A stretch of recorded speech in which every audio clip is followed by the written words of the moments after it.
We're going to talk largely about the Cats trailer, so I hope you've seen it. Yes. Hope you've seen it. I didn't sleep last night.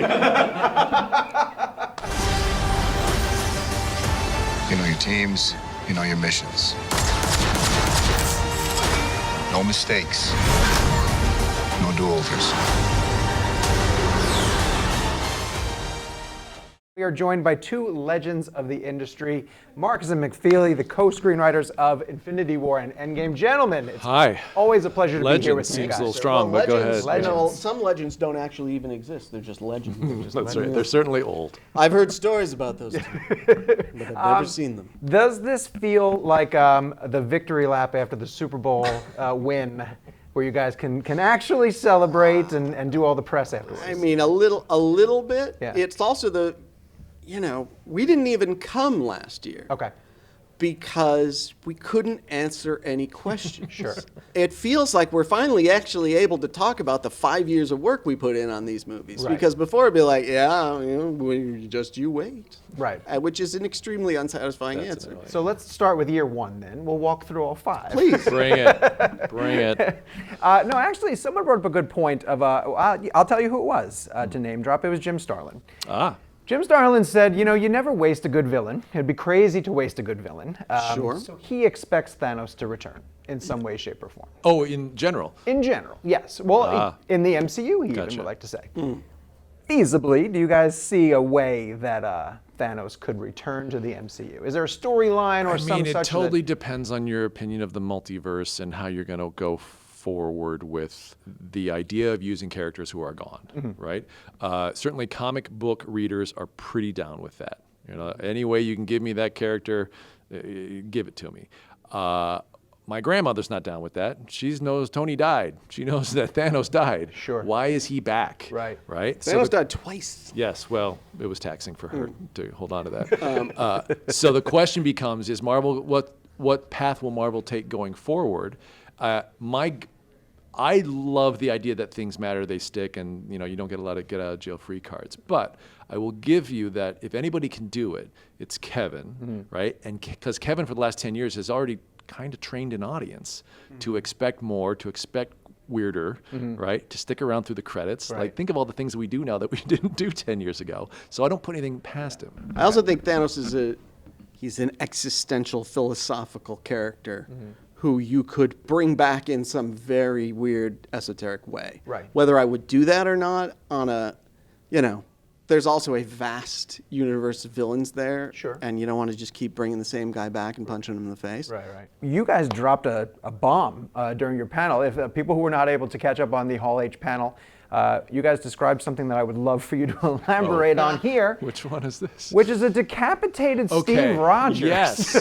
So let me get very specific. So Please. when Thanos comes back, right, we have to decide what that playing field's going to look like, right? So we have a little time wobbly stuff where he comes through a rift that Nebula, creates by playing with the machine there. And at one point, we had created a battlefield where it was 2023 on one side of the line and 20 wherever Thanos was, 14 on the other side of the line. Okay. And so in doing that, I think the idea was maybe he had even gone to the Earth of his own time, destroyed it, killed the Avengers, and waited, right, until she opens the rift, and he would walk out. It was referred to as the Hellscape. It was the Hellscape, yeah. Okay. And Giant Man's body would be behind him. Like the Avengers have all just been, totally destroyed. Okay. And he throws something out in front of the Avengers, and they go, "Oh my God, it's Steve's head." Which is not to say we were planning on killing Steve at the end of the movie. We were planning on showing living Steve his own head. Yes, and so that's a huge much trip. better. Yeah, A head trip, if you will. Far less disturbing. Even in that scenario, he was still going to dance with Peggy. Right. He would just be a little more creeped out.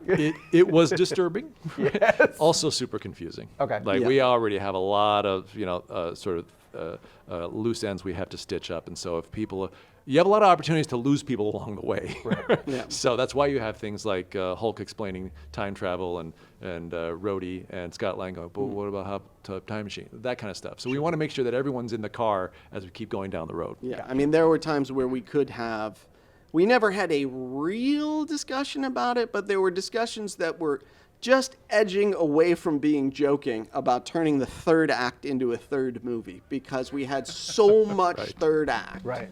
We had put so many beats and we had a 3-act structure to that battle. And in the end, it was just exhausting, and it was you were perhaps burning off some of the goodwill you have earned. Sure. Light on character, I would say, too. Oh, gotcha. Okay. To that end, how often does a set piece or a character beat really resonate with you guys, and then you don't find a way to include it, but you somehow get it back into a later film? There are things we've toyed with. There are things we've toyed with in a couple of movies that still have not been used that I like, but a lot of the time there'll be flourishes that can the point of which can be gotten across much more easily in a different way. Okay. And you realize you're being flashy when you don't have to be. Okay. And those generally get cut because they're look at me, instead of look at the character. Okay, so the blip is used to comedic effect in Spider-Man Far From Home. We get the love interest who's now this handsome guy. That's right. Buck, do you guys envision a scenario where the blip can be used for really dramatic? Oh, for sure. Yeah. It's awful what happened. In some ways, Scott Lang and Cassie, even though it happens, long before the problem is solved, it's a little example of that. Right.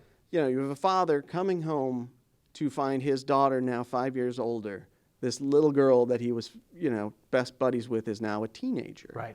And she's alive.